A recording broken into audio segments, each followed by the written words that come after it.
ದೇವನಹಳ್ಳಿ ತಾಲೂಕು ಅಣ್ಣೇಶ್ವರ ಗ್ರಾಮ ಪಂಚಾಯಿತಿ ವ್ಯಾಪ್ತಿಯ ಚಿಕ್ಕಸೊನ್ನೆ ಬಳಿಯ ಬಂಡರಾಮನಹಳ್ಳಿ ಗ್ರಾಮದಲ್ಲಿ 7 ಗುಂಟೆ ಜಾಗದಲ್ಲಿ 1 ಕೋಟಿ 6 ಲಕ್ಷ ವೆಚ್ಚದಲ್ಲಿ ಶ್ರೀ ಮಹರ್ಷಿ ವಾಲ್ಮೀಕಿ ಭವನದ ಗುದ್ದಲಿ ಪೂಜೆಯನ್ನ ಸಚಿವ ಕೆಎಚ್ ಮುನಿಯಪ್ಪ ನೆರವೇರಿಸಿದರು.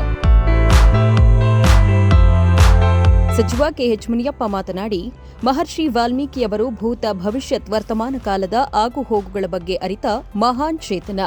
ಅಂತಹವರ ಹೆಸರಲ್ಲಿ ಸಮುದಾಯಕ್ಕೆ ಒಳಿತಾಗುವ ಭವನವನ್ನ ಜರೂರಾಗಿ ನಿರ್ಮಿಸಬೇಕು. ಮತ್ತೆ ಸ್ವಾಮಿಗಳ ಸುದೀರ್ಘ ಹೋರಾಟದಿಂದ ಎಸ್ಟಿ ಸಮುದಾಯಕ್ಕೆ ದೊರೆಯಬೇಕಾದ ಮೀಸಲಾತಿಯನ್ನ ಆದಷ್ಟು ಬೇಗ ನಮ್ಮ ಸರ್ಕಾರ ಜಾರಿ ಮಾಡಲಿದೆ ಎಂದು ಭರವಸೆ ನೀಡಿದರು. ಹೋರಾಟ ಮಾಡಿ 3% 7% ಮಾಡೋದಕ್ಕೆ ಒಂದು ಸತ್ಯಾಗ್ರಹ ಹೋರಾಟ ಮಾಡಿದಂಥ ಮಹಾನ್ ಚೇತನ ಪ್ರಸನ್ನಾನಂದ ಸ್ವಾಮೀಜಿಯವರ ಪಾದಗಳಿಗೆ ನಮ್ಮ ಸಾಷ್ಟಾಂಗ ನಮ್ಮ ಜಾರಕಿಹೊಳಿಯವರು ಕೂಡ ಮಾತಾಡಿದ್ದೀವಿ.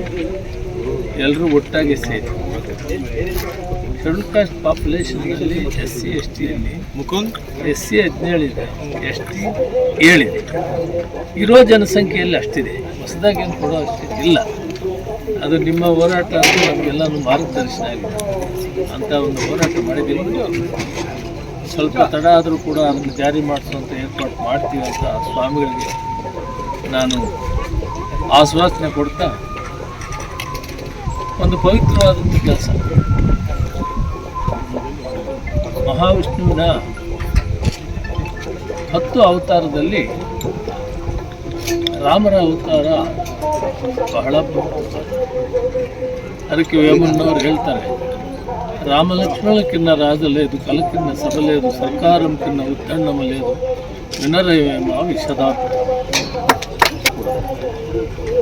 ಜಗತ್ತಿನಲ್ಲಿ ರಾಜರಲ್ಲಿ ಅತಿ ಶ್ರೇಷ್ಠವಾದ ರಾಜರು. ರಾಜನಹಳ್ಳಿ ಶ್ರೀ ವಾಲ್ಮೀಕಿ ಗುರುಪೀಠದ ಪೀಠಾಧ್ಯಕ್ಷ ಪ್ರಸನ್ನಾನಂದಪುರಿ ಸ್ವಾಮಿಗಳು ಮಾತನಾಡಿ, ಈ ಹಿಂದೆ ಬಿಜೆಪಿ ಅಧಿಕಾರಾವಧಿಯಲ್ಲಿ SC ST ಜಾತಿ ಜನಸಂಖ್ಯೆ ಆಧಾರದಲ್ಲಿ ಮೀಸಲಾತಿ ಮಾಡಲಾಗಿತ್ತು. ಅಂಬೇಡ್ಕರ್ ಅವರ ದೂರದೃಷ್ಟಿ ಮತ್ತು ಸಾಮಾಜಿಕ ನ್ಯಾಯ ನೀಡುವ ನಿಟ್ಟಿನಲ್ಲಿ ಪರಿಶಿಷ್ಟ ಪಂಗಡಕ್ಕೆ 3% 7ಕ್ಕೆ ಏರಿಸಿತ್ತು. ಈ ವಿಚಾರ ಕೋರ್ಟ್ ಮೆಟ್ಟಿಲೇರಿದ ಕಾರಣ ಅದನ್ನ ವೇಕೇಟ್ ಮಾಡಿಸಿ ಜರೂರಾಗಿ ಮಾಡಿಸುವ ಭರವಸೆ ನೀಡಿದ್ದಾರೆ.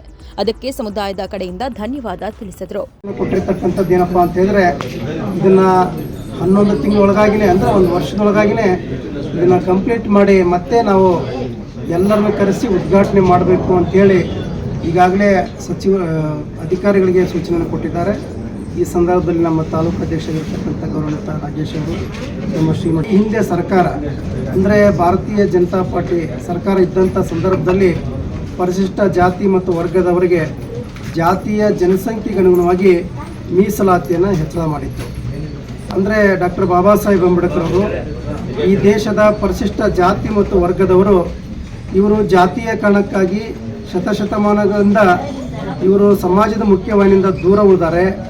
ಆ ಕಾರಣಕ್ಕಾಗಿ ಈ ಸಮುದಾಯಗಳಿಗೆ ಒಂದು ಸಾಮಾಜಿಕ ನ್ಯಾಯವನ್ನು ಕೊಡಬೇಕು ಅಂತೇಳಿ ಈ ಸಮಾಜದ ಮಕ್ಕಳಿಗೆ ಮತ್ತು ಸಮಾಜದ ನೌಕರರಿಗೆ ಜಾತಿಯ ಜನಸಂಖ್ಯೆಗೆ ಅನುಗುಣವಾಗಿ ಇವತ್ತು ಪರಿಶಿಷ್ಟ ಪಂಗಡಕ್ಕೆ 3ರಿಂದ 7ಕ್ಕೆ ಮತ್ತು ಪರಿಶಿಷ್ಟ ಜಾತಿಗೆ 15ರಿಂದ 17ಕ್ಕೆ ಮೀಸಲಾತಿಯನ್ನು ಹೆಚ್ಚಳ ಮಾಡಿ. ಈ ಸಂದರ್ಭದಲ್ಲಿ ಜಿಲ್ಲಾ ಪಂಚಾಯತ್ ಮಾಜಿ ಅಧ್ಯಕ್ಷ ರಾಜಣ್ಣ, ಬೈಯಪ್ಪ, ಮಾಜಿ ನಿರ್ದೇಶಕ ಪ್ರಸನ್ನಕುಮಾರ್, ಮುಖಂಡರಾದ ನಾಗೇಶ್, ಚಂದ್ರಶೇಖರ್, ಮುನಿರಾಜಪ್ಪ, ಮುಕುಂದ್ ಇನ್ನೂ ಹಲವು ಮುಖಂಡರು ಇದ್ದರು.